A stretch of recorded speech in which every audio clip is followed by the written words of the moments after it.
My name is Sandy Adomaitis, the social media director for the Page International Screenwriting Awards, and your host for the Writers Hangout, a podcast that celebrates the many stages of writing, from inspiration to the first draft, revising, getting a project made, and everything in between.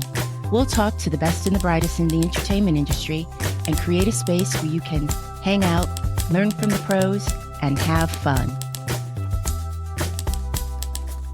Hey, writers, it's Sandy. I'm coming to you from Studio City, California, the crown jewel of the San Fernando Valley, and home to more sushi bars than actual bars. Boy, do we have a great show for you today. I'm thrilled to welcome Eve Plumb, the talented actress and painter best known for her role as Jan Brady on the beloved 1970s sitcom, The Brady Bunch, and someone I feel lucky enough to call a friend. Eve is here to talk about her new memoir, Happiness Included, Jan Brady and Beyond. Let's start the show. Eve Plumb, thank you so much for joining us on The Writers Hangout. Happy to be here. I've never asked you, this is so random right off the top of the interview, do you watch reality TV at all? I don't. Oh, darn it. I don't watch it. It's just not a thing I dig. The show that I'm watching, Summer House, has a scandal, and nobody I know watches it. So I was just hoping to... No, I watch a lot of TV, and I love TV, and I want to be on TV. But reality TV is not part of it to me. Okay. Hey, can you tell us about Happiness Included, Jan Brady and Beyond, and let all the writers out there and the listeners where to get your book? It's my memoir, if you will. I finally wrote one. People were begging me. Write a book. It'll be fun. It's not true. No, it's my memoir. I really wanted to talk about my early days as an actor before Brady and then, continue to tell the stories that people have been asking about. I also did the audiobook, so that's available. It's available, I think, on the Amazon, as is the book, but Barnes & Noble and lots of other booksellers in your region. I didn't know that the audiobook was out already because I will be getting it in all forms. Thank you. You were joking, that people were begging you to write your book. All day long. All day long. But why now, Eve? What sparked you to write your memoir now? Sometimes you think about doing something for a long time, and then all of a sudden it clicks and it's like, yes, now. So it had to do with people. I think yet another person asked me, tell me your stories for my book. And I'm like, I don't want to give away my shit for you. If I'm going to tell my stories, I want to tell them in my book. Good point. Number one. Number two, I've never been the kind of person who journals or wants people to look at me or all of that. That was part of the reticence as well. And it just finally just seemed right, Yeah, you've never been a person to even, I have to step back because you called the Brady Bunch Brady, and I really kind of like that. So I'm going to take that on myself. Okay. You've never been like the type of person to throw around your Hollywood stories. So I am thrilled that I'm going to get to read about them. Thanks. Yeah. Also, I just decided I'm not going to throw anybody under the bus because it just seems too petty. We all have relationships where we have issues with people, but what good does it do either of us for me to be catty about somebody that's completely, it doesn't matter. Absolutely. Just be mean. Again, why I don't watch reality TV, see? Yeah, there is some cattiness in reality TV, yeah. I do have to admit. Now, the title, which I love, Happiness Included, Jan Brady and Beyond. Was that your first title? Did you think of other titles? I had other titles that nobody got the reference, so I had to change it. It was going to be Happiness Included, My Life in the Jan Lane. Life in the Jan Lane. Yeah. I love that. Yeah, I thought it was very clever. And like 3 people got it. And the publisher was like, what? So I thought long and hard and came up with the most astonishingly different subtitle. Nobody's ever had that one. But I really had to have Jen Brady in the title, so maybe I should have been like Jen Brady Beyond Infinity. I don't know. I like it. I think it's a very good title. Now, Thank you. we're not going to get into the petty atmosphere with this next question. This is Okay. truly the way I felt even as a kid watching you. I found your acting a bit more grounded than the other Hmm. kids on the Brady Bunch. And no shade on them. They were all very, very talented. I kind of assume maybe because you had a lot of acting under your belt even before you got on the show, you simply had the acting chops. Did the powers that be on the show try to reshape you? Oh, no, they didn't try to reshape me. I mean, they were always looking to us to what they could mine us for. So Oh, clearly, I had this long, storied 4-year career of being able to cry on cue and being the little girl in peril and lots of emotion. So maybe that was what they used it for. I mean, certainly, like you say, all the other kids were great actors. So no, they didn't shape me, but they would be like, well, okay, Eve needs glasses. We'll write that into the show because that would make sense. right. It's good material. Right. I can verify that you can cry on cue because we were Hmm. at a birthday party up in the hills somewhere. I don't remember. It's strange living here in LA, but we were talking and crying came up and you said you could cry on cue. And I think I said, do it. And you did Yeah. Yep. in the middle of a party. I think it Yeah. was Cynthia Seghetti's birthday party or something. I can't remember. Hmm. Oh, Val Ewing. Why am I thinking of Val Ewing? I I think don't know. The name sounds familiar, but that's the actress's name, and I think she showed up because that was okay. the person who was throwing the party. That was her mom who played Val Ewing on, I don't know, I can't remember. What do you think is the most misunderstood aspect of your time on the Brady Bunch that people talk about? I think people think that we're all rich and rolling around in money. They're like, oh boy, you guys must be set for life. And no, but that's probably a good thing. I think a little bit of resistance in life keeps you sharp. So I'm sharp as a knife, but uh, but yeah, the nobody knew that there was going to be cable TV. Nobody knew that this would ever have any other life beyond 10 reruns. We would be paid for 10 reruns of each episode, which seemed like a bankroll. But then it was bought and they didn't have to pay residuals on these episodes. So that's another reason it's been on forever, is it was free to them. I think that I'm sure Paramount and CBS made their money and continue to. And Um, nobody ever doubled back for you guys. None of those suits. no, no. That just makes me angry for you. But, like you said, things happen for a reason. Well, like the Holocaust. I'm sorry, but whenever people say that, like, oh, it was meant to be, it's like the Holocaust. That makes about as much sense if you finish Yeah. it's like between the sheets. If you finish the Yeah. sentence with that, which is a horrible thing that popped out of my mouth, but it sort of pulls up the point about that. So that's why I don't ever believe that. It's not that it was necessarily meant to be, it's what happened and that you deal with the aftermath.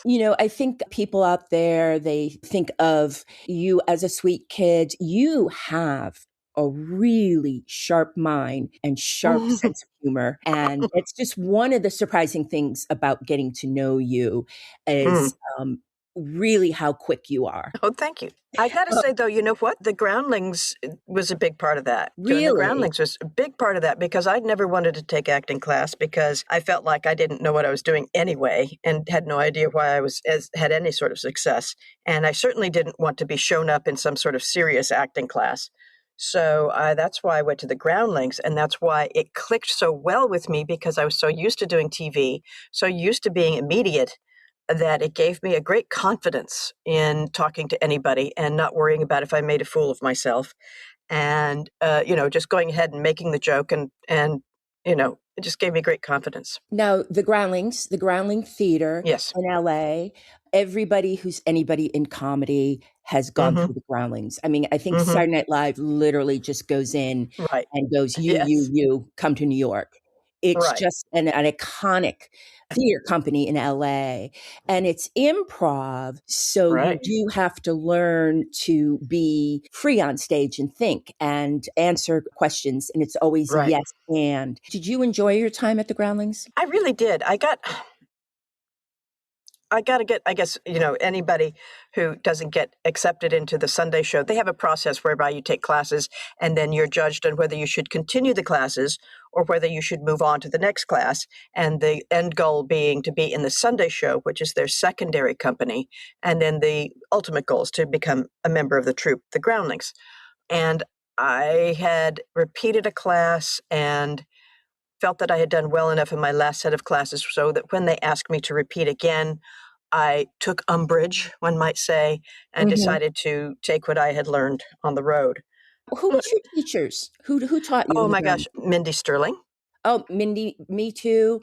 I Yep. love and adore her. Yes. And she gave me the bad smell face, the bad smell face. Make the bad smell face. Stephen Hibbert. My big takeaway, my big memory is we're just in beginning improv. In an improv scene, it's not going to be about where we're sitting at home petting the cat. Right. It has to make the stakes higher as a way of explaining that. Darn, I can't remember her from writing lab. Short, dark-haired woman. Oh, she was so great. Hmm. That was where I developed a character that I based on a teacher, as you do. And then, of course, Cynthia Seghetti, who Lisa Kudrow calls out in her writings. In the New Yorker interview she did, she talked about Cynthia. So happy about that because, as we Yeah, know, Cynthia's name kind of has been left out of history. Would you yeah. say? Well, like she said, she's Mozart's teacher. She's Salieri. That's what she called herself. I have not been to the Groundlings Theater in forever. Either. Every once in a while, Mike Hitchcock will be in Mm, something, and I tell mm-hmm. myself I'm going to go, and then Right. I just don't. Yeah. But next time you're in town, let's grab Steve and we'll go to the Groundlings. You think we could get Steve away from Santa Monica? No, no. Oh, yeah, Mike Hitchcock, I was in class with him. So was I. You and I were never in class, but I was in lab, I think it was, with Oh, okay. Hitchcock. I think I did. I may have done, what's the last version? Advanced, Advanced. I may have done that. when you do a show. Yeah. Oh, Yeah, I think okay. that was it. I'm not sure. Yeah. It was him and Roger Eschbacher, Corky Omini, who has been a writer for The Simpsons for 11 million years.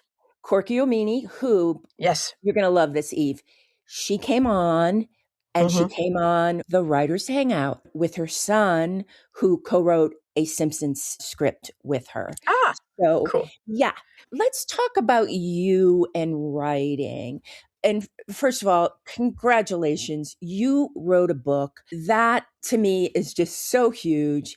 It is arduous, it is fun, it's a lot of work. What does a typical writing day look like for you? Well, I realized when I decided to do this that anytime you do something for the first time, it can really suck. So I knew I needed help. So I interviewed a couple of people, and I knew I wanted Marcia Wilkie to help me with this. She had written a thing with Sharon Gless that was quite Oh, wonderful. Sharon Gless's book. So I don't know that I would term myself a writer. I don't think that I can accept that mantle. I think that I could write well, but I think that I really needed help with crafting a book. So that's where Marcia came in. So we did a lot of interviewing. It was like a wonderful, soft psychoanalytic session but I wasn't really pressured to make changes, just to talk about myself. And she would ask me questions, and then she would send me material, and I would correct it and change things and do stuff. And then at the end of the book, I didn't realize with the timeline, with reading the galleys and looking over things, when I had to make changes so I found myself under the gun adding things and making changes and doing things and pissing off the publisher because I was like, no, that bit's not right. No, I changed the bit about my sister and Halloween. It was different the way Marcia had written it. And I was like, no, I want it to be as it actually was, which was her version was me saying, my sister, when I was a little girl, went up to the door and there was a witch at the door for Halloween. And my sister on the sidewalk said, hey, don't you scare my baby sister. And in the way Marcia had it playing was like, oh, come on, it was Halloween. But I had to mm. rewrite it and say, no, that made me feel very safe for her to do that. Oh, So things like that. Things like that. Yeah. I went in and I made it as personal as I could in the time crunch that I could. And I still feel like you do with any work of art that it's never finished and it's never quite right. I'm afraid I may have missed something, but there it is. It's in print. Were your nights just filled with the words tossing and turning and trying to I make let a lot of sure it go. control? For the most part, I just let it happen. It just sort of seemed to happen and it was fine. And I think that was the problem, is that I was like, okay, this is good. And I didn't really drill down and pay attention until the end. And then I was Ah, like, oh, shite, I need to work on this. And then I did, yes, like you say, toss and turn and worry about whether I was being attentive enough to it. are you happy with the book? Yes, I would say so. I haven't read it again. Well, I read it for the audiobook and I was actually fine with it. So I could say, yes, I am happy with it.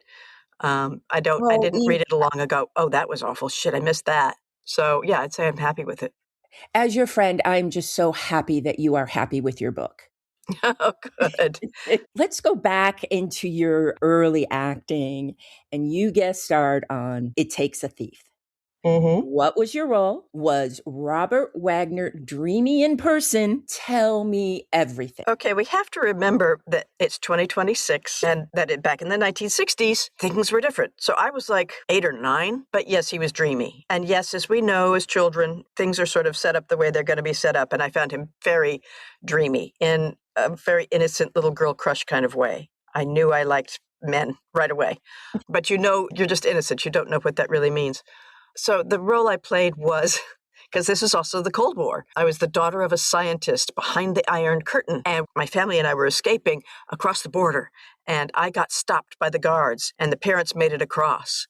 And so here I am. I've been kept behind in an apartment, this funky apartment, with a woman playing my guardian, like, Nazi-adjacent woman. I think we were Bulgarian or Bavarian or something behind the Iron Curtain. And I just recently saw her in another old movie, and I took a screenshot. I was like, that's the actress that played my jailer. So Robert Wagner has to go undercover behind the Iron Curtain, and he finds out where I am, and I'm in the kitchen, and he comes to the window, and he points to the pot on the stove, and he's like, push it off. So I push it off, and that calls in the guard, and he ties her up, puts her in the closet, and takes me on his back up and over rooftops, climbing up and stuff, which was all Oh my shot childhood interior. heart is just beating.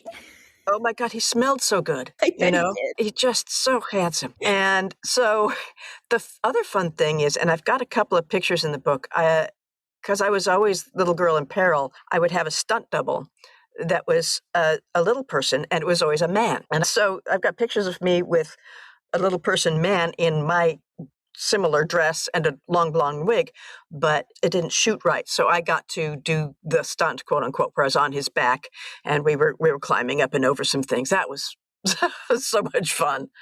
Eve, I would lead with that story every time I met someone new. I literally would do that. Now it's 1976, and every young woman saw Dawn, Portrait of a Teenage Runaway. Now, before I go any further, I'm going to do a real quick synopsis. Dawn, Portrait of a Teenage Runaway is a TV drama following 15-year-old Dawn Weatherby, Eve Plumb, who flees an abusive alcoholic mother for a better life in Hollywood. Unable to find legitimate work, she is lured into prostitution by a pimp. Now, you don't see that word very much anymore.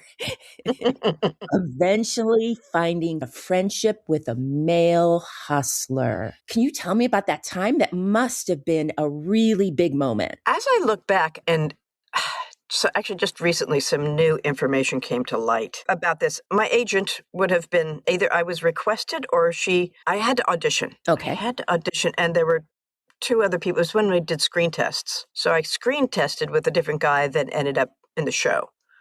Lee McCluskey? Yeah, Lee McCluskey. I tested with a actor named Michael Mullins, who I ended up dating even though he was gay. He took me to my senior prom. And anyway, so looking back though, Douglas Kramer was the head of ABC, I guess. Maybe it was on NBC. Anyway, I had this idea recently that maybe he was responsible for my getting the role.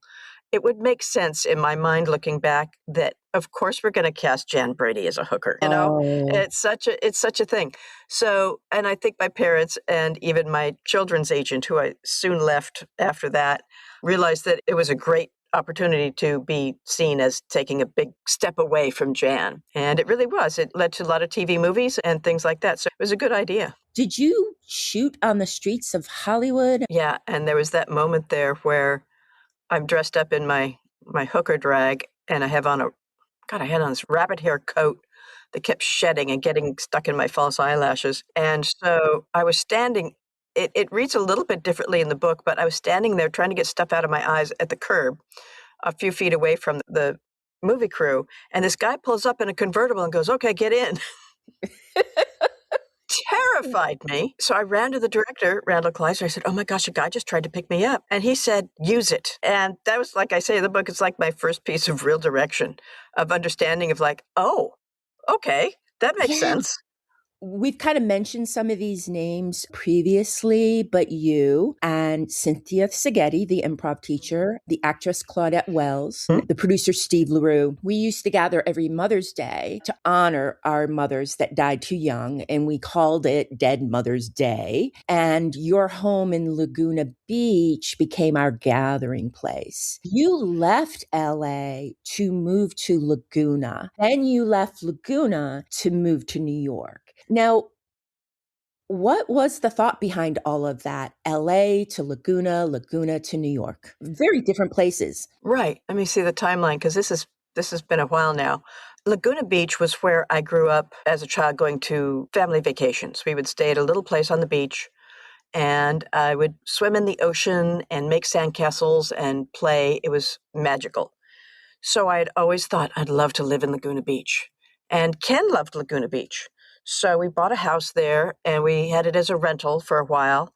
And then we decided to pull up stakes and move down there for all in good. And we were there for 10 years maybe, and I was on the design review board, and I got to be part of the community. And then I had left the board, and Ken had an opportunity. We had always said, well, if some opportunity comes to move to Europe, that'd be great. We could go to Europe.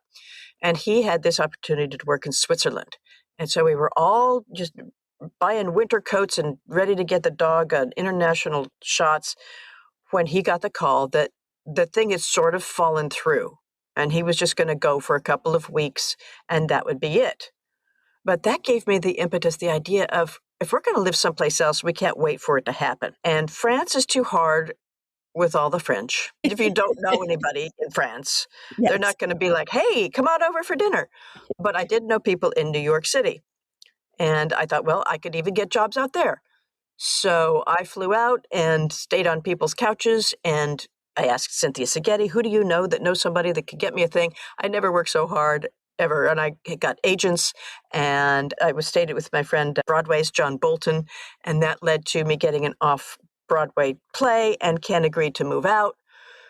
And we're here. We decided to sell Laguna Beach and live here. Staying in the LA area, you spent some time in Park La Brea. And I forgot to ask you, while you were living there, did you see any ghosts? Because I firmly believe that land is haunted. Well, this is where I have to be careful not to be rude, because I know that there are no such thing as ghosts. If you don't believe, you're not going to see them. So that seems to work. So no, I didn't see any ghosts. Okay, got that. Now, I saw an ad on Instagram for a glass, and it had George Glass etched on it. And I was going to forward it to you, but I didn't, because I thought, you must get that stuff all the time. Now, in my defense, the glass was adorable. Do people send you lots of Brady Bunch content, and do you like it? They don't send it physically to me, which is a good idea. I am not a good celebrity. If you send me something, I will not respond. I just can't. It's got to be across the board. It's got to be all or nothing. So, yeah, I don't receive things. And I think maybe that's out in the metaverse or whatever. Don't send shit to Eve Plumb. You'll never see it again. The metaverse I believe in, but not ghosts. And there's also there's a cartoonist that I follow named Carmen O'Donnell, who did a George Glass t-shirt. And it's interesting because, we have the Plum Good stuff. So I'm always designing and putting things on and wondering about content and rights. I don't think that anybody has the rights to the words George Glass. Jan Brady is not a name that anybody could use. Jan Brady. The Brady Bunch, I think, is copyrighted, and so forth. But it's just amazing that this stuff is still out there and people know about it well enough to think that I could put it on a product and that it's going to be recognizable. Yes. Why don't you tell the writers and listeners out there a little bit about Plum Goods? Because I have a mug and I have a notebook that I've ordered from Oh, you. oh, shoot, sweetie, always just tell me and I'll hook you up. Um, yeah, it's something that name had been in my mind for years. And I'd always thought, it'd be so much fun to have a store where you get, I want to sell cute things like in a store. You could do that online. And I thought, okay, I like this items and those earrings and this thing. And then I discovered that there's a whole world of being able to put your own designs on products, essentially white label, I think it's called. And so Ken and I are able to, with a graphics program, create these graphics and place them on products and have it available for sale that day. There you instead go. of having to create the product, wait for the prototype, okay the prototype, have it mass produced, and then pay to have it stored while we wait for orders to come in. It's plumgoods.com? It's plumgoods.tv. Oh, okay. Say that Very again clever. for our people. Plumgoods, one word, .tv. Go check that out, guys. Yeah. It's also got coffee, because the full name of Plum Goods is Plum Goods Happiness Included. And so we started a line of coffee called Happiness Included Coffee, and it's all based on terrier names, sort of dog-centric flair. Eve, Yes. besides all the talent that you have, Oh, it's so much. It's just so much. You are a talented painter whose oil paintings have been displayed and sold in galleries here, the US, and in Europe. What do you enjoy most about being a painter? That I am in control. It's only Ooh. up to me whether or not I do it or don't, whether I like it or not, whether I can good at it or bad at it, whether I'm willing to continue. It's all up to me, which is maybe not so good because I haven't painted in a while and it's kind of hard to get back at it. But once I get into the groove, I remember how much I love it. It's always fun, even when it gets frustrating. And I think that's the thing about painting is people always say, I can't draw a straight line. And well, you don't have to. And you just, like with learning anything, you have to be willing to get past the hard part. And I think that you find, like with writing or painting, you continually have to be willing to get past the hard part. And I'm not going to probably ever get past the hard part with watercolors because I'm not willing to put in the work, or cooking because I will continue to chop off fingers. But with painting, even though I get frustrated, or I can take a step back and, well, I figure this out. I'll just keep trying. When did you start painting? As a child, Mom would, if I said I was bored, she'd give me a piece of paper and a pencil. But mostly right after my divorce, when I didn't have my horse anymore, and I was living alone and away from like a lot of friends. And so I needed to figure out what to do that didn't cost a lot of money while I hoped for auditions. And so that's when I was really able to concentrate on teaching myself how to do it the way I want it done. What was your horse's name? Ace. Oh, He was you a and I have sweetie. never really talked about that. I didn't know that you lived up in the hills isolated with a horse and you're painting. No. I lived in Redondo Beach. Oh, okay. I was riding out at Portuguese Bend. And then when I left that, I was living down in downtown LA. I did not live with the horse. The horse was in Portuguese Bend. Okay. You lived in downtown LA? Yeah, I did. Wow. Yeah. Was that a bohemian stage? Yes. Cool you. Yeah. It was Echo Park. This really, really cool old building. I think it was an old apartment building that had been cut up a little bit more, but it was right next to the Hollywood Freeway, and it had a bay window where you overlooked most of downtown. It wasn't like at 5th and Alvarado. No, I take it back. It wasn't Alvarado Avenue. But yeah, it was through a friend of a friend that I found the place. And when I went there a few years ago, it was still there and it still looked pretty good. So that's nice. For the writers and listeners out there, downtown LA is not your typical downtown for a city. You could live in LA and never go downtown. for those that were surprised at me reacting so big is because I'm assuming you were kind of down there when it wasn't gentrified. Right. It wasn't gentrified, and my parents were terrified that I was living there, Yes. which was also part of the appeal, even though I was 25. Yeah, but it was just a lovely little, neighborhood. It wasn't a rich neighborhood. It was, bungalows and things. It was right next to the freeway. I mean, downtown itself, the business district can still be pretty skeevy. And what's with the pantry closing? What the Oh my hell? goodness, yeah. Yeah, the It reason is. you would go downtown is like you would go to the pantry. There was Gorky's was a big deal. It was Get out open of a lot. town, Gorky's. Yeah. You have just Yes. flooded my mind with memories. Right. So Wow. also, and it was so funny because I was there during the '84 Olympics when it was going to be Black Tuesday, where it's going to be gridlock, and it was lovely and fine, and everything went off just beautifully. Did you try to get any Olympic tickets for 28? No, I no. did. And Yeah? it was so disappointing. Opening ceremonies, it was like $5,000. Anything that I wanted to see, which for me correlated to or equaled close by from where I Right, lived, right, I couldn't. I'm not going to pay $350 to see handball just because it's 2 feet away from me. You know right, it is. Okay. right. Yeah. Um, Now, this is the most important question. Your co star, Christopher Knight, Yes. has a furniture line. Oh, right. Yes. And do you have any discount codes? I don't think so. Sorry, but let me know and I'll see if I can hook you up. Let me Okay. know if you have a specific item you want. I'll see what I can do. Okay. Will you read a portion of your memoir? Sure. I don't have it in front of me, though. I could tell you something I wrote about, but I can't necessarily quote it directly. Okay. I wrote about the day on the set of Lassie when I was doing Lassie as a kid. This is before the Brady Bunch. And this is another reason I wanted to write the book, because these memories are so precious to me.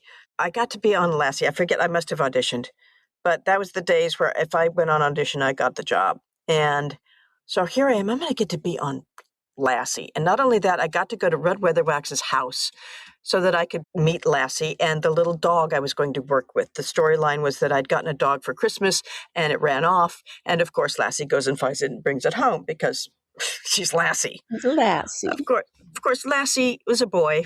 Lassie was a couple of boy dogs that are most beautifully groomed. And so I went to Red Weatherwax's house. My dad took pictures of me with Lassie, and because their sponsor was Campbell's, we got a set of Campbell's glasses that looked like the cans. It was Aww. just so great. But so again, I'm little girl in peril. The dog is gone. It's Christmas time. And I'm on the set, and what was it? I had to cry, which again wasn't hard because I'm good at it already, knew how to do it. But that day, I couldn't stop crying in the scene. We did one take or two takes, but then I couldn't stop crying because I was sick. I was feeling sick. I had like a sore throat and a fever, but I was working anyway. And that was really sort of scary, Here I am a kid, and I didn't know that, that your emotions can take over. So my mom pulled me aside and calmed me down, and it was okay, and I was fine. But yeah. Aww. Yeah, so that was weird. Yeah, Can we play word association before we wrap up? certainly. Okay. First word that comes to mind when I say painting. Fun. Stage 5, Paramount Studios. Old home week. Pen Pace. My love. Acting. Lifelong commitment.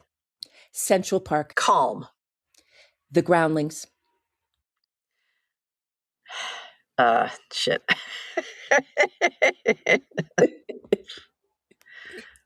Education. The San Fernando Valley. Smog. Chris Knight. Friend. Rain. Okay. I'm sorry, got nothing. Dogs. Love. New York. Home. Coffee. Warmth. High school. Nothing. Sorry. Wiener Schnitzel. Oh, yes. Delicious. Sports. No thanks. Laguna Beach. Other home. Down left. Monologue. The ocean. Soothing. Theater. Acting. Pizza toppings. Mushroom. Dottie, the Dalmatian owner. Character. The Brady Bunch. Familiarity. Eve Plumb, thank you for doing that. Please tell us one more time where we can get Happiness Included, Jan, Brady and Beyond. Yay! Thank you.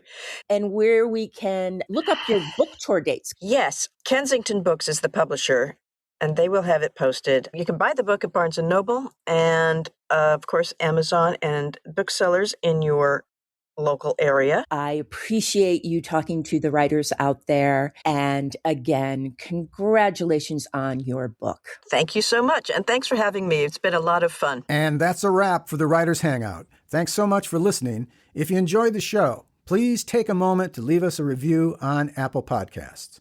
Your positive feedback will help us keep the show going so we can continue bringing you more future episodes. Remember, keep writing. The world needs your stories.